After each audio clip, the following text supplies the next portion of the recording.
Ini ada beberapa pertanyaan. Ya.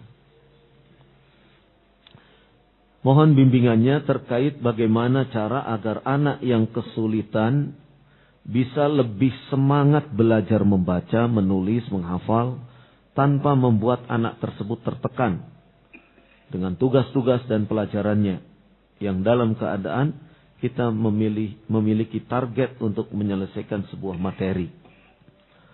Yang pertama harus diperhatikan adalah kondisi anak. Ya. Yang pertama, melihat kondisi anak. Jangan melihat target dulu.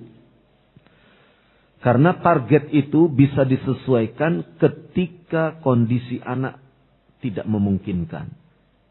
Jadi terpaksa targetnya diturunkan.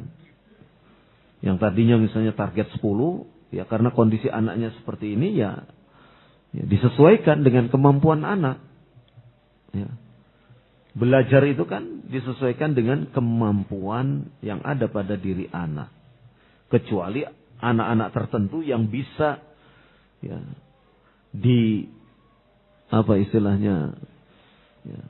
diberi semangat lagi untuk kemudian dia terpacu dan kemudian dia bisa lebih dia bisa lebih melebihi prestasinya, bisa dipacu. Jadi ketika anak itu kesulitan membaca, kesulitan menulis, ditelisik, diperiksa, adakah pada diri anak itu sesuatu yang lain? Ya, ada sesuatu yang lain atau tidak sehingga ia merasa kesulitan di dalam membaca. Ya, sebab pada umumnya anak-anak usia fulan ini sudah pada bisa membaca, tapi kok fulan terlambat. Nah, perlu diselidiki. Ya. Artinya diselidiki itu dilihat pada diri fulannya. Apakah ada hal-hal yang menghambat perkembangan psikologisnya? Apakah ada yang menghambat perkembangan fisiologis, baik itu saraf atau yang lainnya, kecerdasan misalnya. Nah, itu harus diperiksa secara seksama. Ya, kita konsultasikan kepada ahlinya. Kalau tidak ada, normal-normal saja, berarti ini faktor konsentrasi bisa juga. Oh, ini berarti faktor tidak adanya support dari orang tua ketika di rumah, misal. Karena apa? Karena anak normal. Ya. Nah, disinilah pentingnya motivasi dari orang tua ketika anak itu berada di rumah.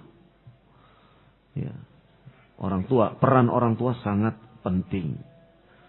Jadi kalau ingin anak kita dalam belajar itu bisa mencapai apa yang ditargetkan, maka peran orang tua sangat menentukan, ba'dallah. Artinya orang tua di rumah berikan perhatian yang cukup. Kalau anak tidak belajar, diingatkan. Kalau tidak bisa belajar sendiri, ayo diajak belajar bersama dengan orang tuanya, diajari oleh orang tuanya. Itu penting peranan orang tua di dalam proses pembelajaran anak. Sebab kalau anak konsentrasinya tidak ke pelajaran, dia akan mencari konsentrasi yang lain. Entah dia akan melakukan sesuatu yang di luar dugaan kita. Karena dia tidak tersibukkan dengan belajar, maka dia tersibukkan dengan apa? Dengan kegiatan lain. Main-main ke sawah, cari belut, dan lain sebagainya. Karena apa? Karena tidak tersibukkan dengan belajar. Kita lihat sendirilah orang yang tidak sibuk dengan thalabul ilmi. Akhirnya main-main dengan fitnah lah dan seterusnya. Seperti itu, keadaannya anak-anak pun seperti itu. Ketika pikiran dirinya tidak fokus kepada sesuatu yang bermanfaat untuk dirinya, maka akan ada aktivitas-aktivitas lain. Jadi perhatikan dulu, kalau memang anaknya normal, mungkin perlu ada waktu khusus untuk mendrill kemampuan membacanya, kemampuan menulisnya, kemampuan menghafalnya. Jadi didrill ya, dengan waktu yang tentunya ada tambahan bila perlu. Ya. Bagaimana cara memotivasi anak yang ia punya kemampuan menghafal di atas rata-rata, tapi dia menghafalnya cenderung santai? Misalkan dia mampu menghafal 1 halaman tapi maunya setengah halaman. Nah, ya, ini diantaranya karena ia merasa kemampuannya lebih. Ya.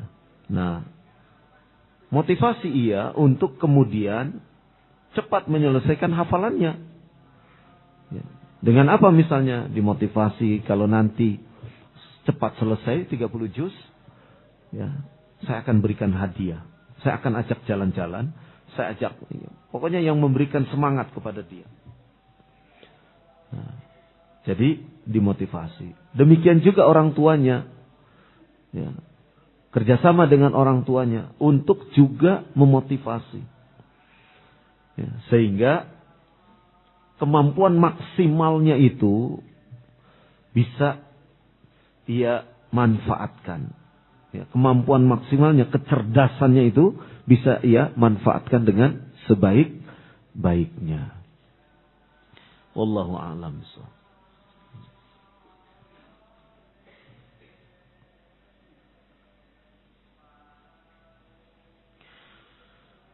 Bagaimana orang tua dan guru, ya, bagaimana tipsnya menghadapi pelajar yang sudah gelo terhadap gelo apa gelo?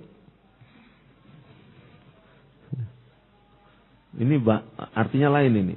Di Jawa Barat gelo artinya orang gila. Gelo bahasa Jawa artinya apa? Menyesal ya. Terhadap pengajar sehingga dia kurang semangat belajar karena ceritanya tentang kekecewaannya terus. Ya. Ini bentuk lain dari tekanan atau bully yang dilakukan terhadap pelajar. Ya, baik yang melakukannya pengajarnya sendiri atau orang tuanya, sehingga anak merasa kecewa. Hanya kegagalan demi kegagalan itu saja yang selalu diangkat, selalu ia ya, diberi gambaran tentang itu. Ya, sehingga ia kemudian merasa kecewa dan kemudian ia tidak semangat belajar lagi.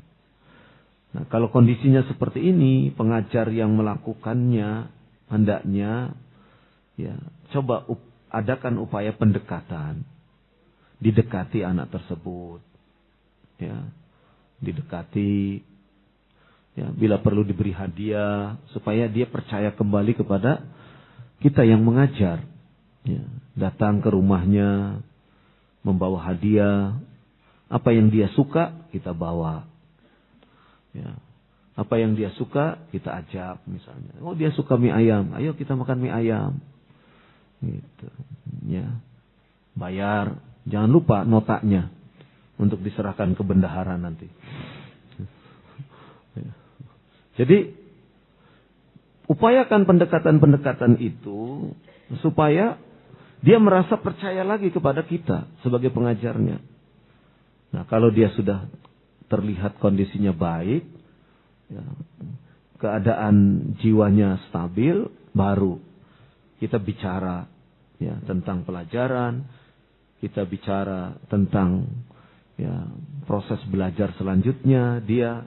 Ya, tetapi yang terpenting adalah raih dulu hatinya, ya raih dulu hatinya, sehingga setelah ia benar-benar bisa dekat dengan kita, percaya dengan kita. Ya. Dari mana kita tahu kalau dia percaya? Dia bercerita kesulitan-kesulitannya, dia bercerita ya, perlakuan-perlakuan dia ya, dan seterusnya. Nah, itu artinya dia sudah mulai membuka diri. Kalau sudah mulai membuka diri, dia percaya dengan kita. Nah, di situ kita mulai semakin hangat. Ya, berinteraksi dengan dia semakin hangat. Tunjukkan perhatian kita. Kalau kita ini ingin membantu dia. Nah, selanjutnya nanti bisa kemudian ya melakukan tindakan-tindakan yang diperlukan. Misalnya dia kurang semangat belajar, diajak belajar sedikit-sedikit. Ya, jangan langsung ayo belajar, langsung sedikit-sedikit saja. Sambil terus dimotivasi. Sambil terus dimotivasi semangat belajarnya. Belajar sedikit, ya, misalnya hanya 10 menit, seperempat jam, dan seterusnya. Bertahap. Sampai kemudian dia mulai senang belajar. Nah, dari situ kita bisa memberikan tugas-tugas kepada dia.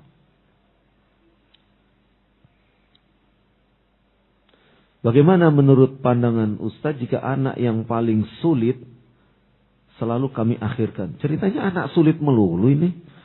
Ya. Saat giliran membaca, diakhirkan.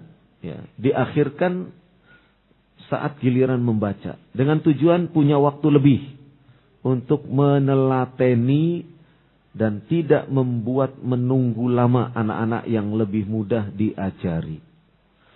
Nah, ya, kalau memang diakhirkan itu akan menimbulkan dampak negatif yang tidak baik, sebaiknya dilakukan secara bersama. Anak-anak yang tidak bermasalah, anak-anak yang mudah diajari ini juga belajar, anak-anak yang sulit juga diajari, tapi oleh guru pembimbing yang lain, bukan oleh satu guru itu. Ada pendampingan dari pengajar yang lain. Ya. Di sekolah-sekolah yang lain, bagi siswa atau murid yang merasa kesulitan belajar, iya ada pendampingan. Minimalnya ada pendampingan dari guru BP, bimbingan penyuluhan. Nah, dari situ nanti akan bisa, ya, tidak ada lagi ini diakhirkan, ini didahulukan, tetapi sama-sama untuk, ya. Dan bahkan kalau dia memiliki pendampingan, ya, yang lain misalnya 10 anak, waktu 10 anak ini dia bisa sendirian. Ya, 10 anak misalnya satu anak 10 menit. Berarti kalau 10 anak 100 menit misalkan. Nah, 100 menit dia sendirian ketika guru pendampingnya yang melakukan. Tapi kalau gurunya gantian, ya dia akan kebagian sama atau hanya tambahan beberapa menit saja.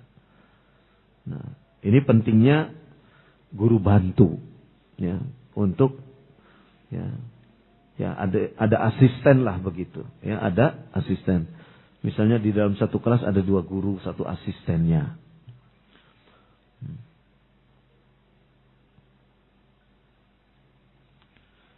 Terkait yang di atas, apakah diperbolehkan membagi waktu dengan menambah jatah waktu anak didik yang sulit tadi? Ya, kalau memang terpaksa harus ada tambahan waktu, silakan. Sehingga anak yang mudah diajari menjadi lebih sedikit jatah bacanya. Ya, nanti untuk anak yang bisa atau mudah diajari, bisa dibuat waktu les tambahan misalnya. Tetapi mana yang akan diprioritaskan, itu yang kita dahulukan. Ya, kalau memang anak yang sulit ini bisa kita latih, kita beri waktu, kemudian dia ternyata bisa, ya mudah-mudahan bisa, ya, bertambah manfaat untuk bisa menambah manfaat dari kesempatan membaca dan menulisnya. Secara psikologis, apakah anak yang selalu kita akhirkan akan mempengaruhi keadaannya? Meski hal tersebut kita lihat keadaannya tidak ada masalah pada anak itu. Ya sudah dilihat tidak ada masalah. Ya kan? Kan ini ditulis tadi. Meski hal tersebut kita lihat keadaannya tidak ada masalah. Itu sudah dijawab.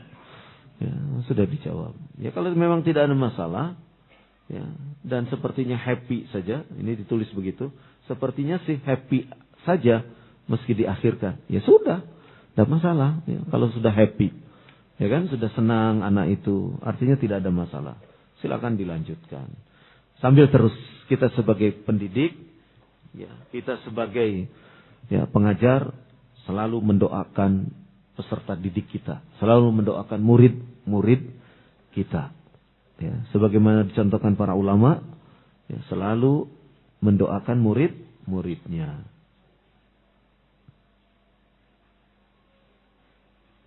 Bagaimana menghadapi kurang puasnya wali santri dengan metode pembelajaran kita? Ya, wali santri kurang puas. Ya, yang penting diajak bicara wali santri itu bila memang merasa kurang puas. Ya. Nah, diajak bicara ketidakpuasannya di mana. Anak saya ini sudah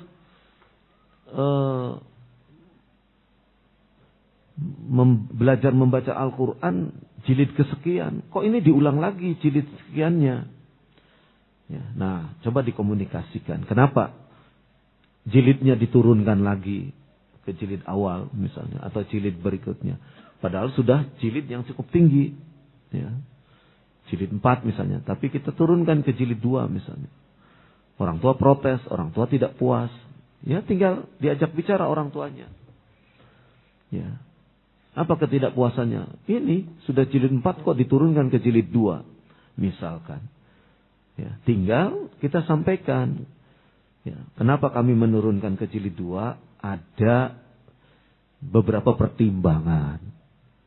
Pertimbangan pertama, setelah kami tes pada jilid ketiga, jilid keempat, ternyata dalam pengucapan makhraj, ya, ada kekurangan. Mengucapkan kha, mengucapkan qaf, mengucapkan ini dan seterusnya. Nah, kami tarik ke jilid 2 supaya kami bisa, ya, memantapkan makhraj, ya, pada anak. Ya. Jadi ada penjelasan. Ya. Jangan sampai nanti sudah lancar baca tapi makhrajnya, ya, tidak baik. Nah, jadi jelaskan kepada orang tua. Bukan kami menurunkan atau menjadikan anak itu mundur, setback, bukan. Tapi ini untuk kebaikan anak itu sendiri. Ya. Ya, insya Allah kami sebagai guru tidak akan menjerumuskan anak itu. Kan begitu harusnya. Jadi orang tua itu diberi penjelasan sehingga orang tua pun bisa memahaminya. Ya, bisa memahaminya. Wallahu a'lam bishawab.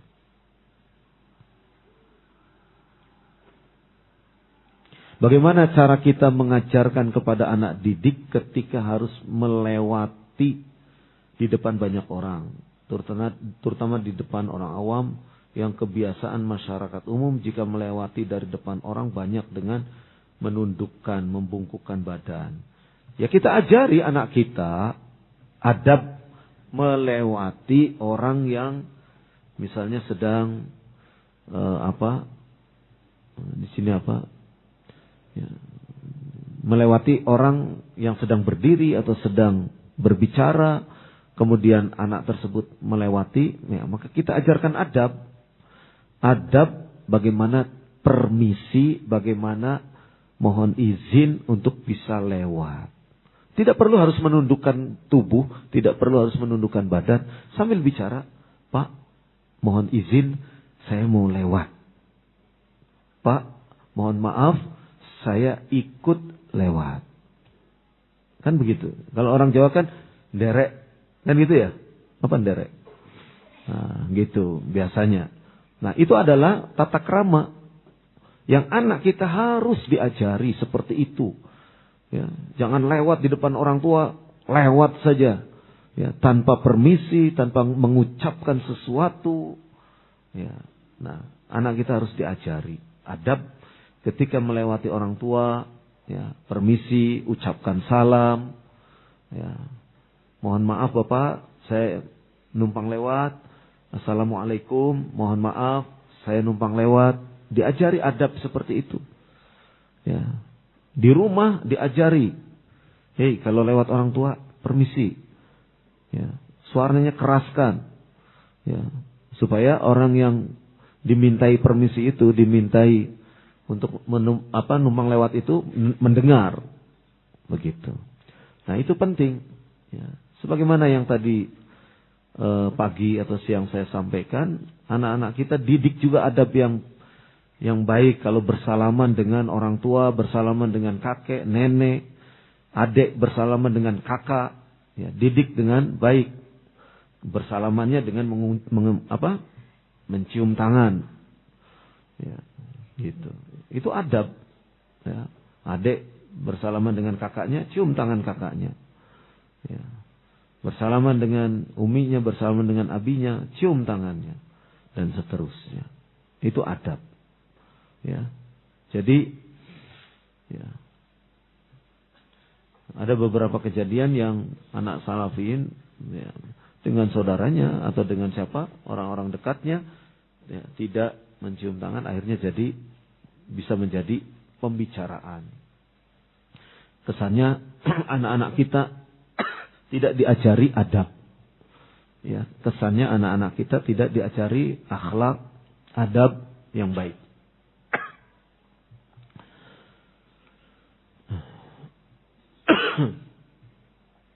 Apa perlu ada guru BP?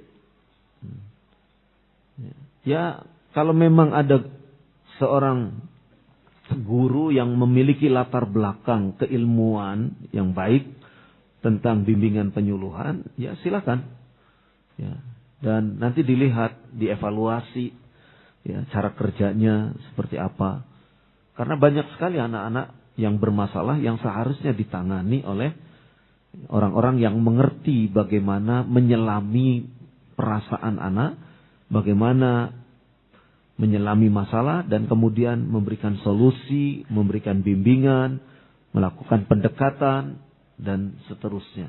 Sehingga anak itu menjadi terbimbing dengan baik. Ya. Apa akibat jika tidak ada guru BP? Ya, akibatnya guru kelas menangani, ya, sudah nangani anak saja sudah banyak pusingnya misalnya. Sekarang nangani ada lagi anak masalah. Jadi menangani berbagai macam masalah. Ya, menangani kelasnya saja mungkin sudah habis waktunya. Ya, ditambah lagi harus menangani anak yang misalnya ada, ya, sedikit masalah. Nah, jadi dengan adanya guru bimbingan penyuluhan ada pembagian tugas.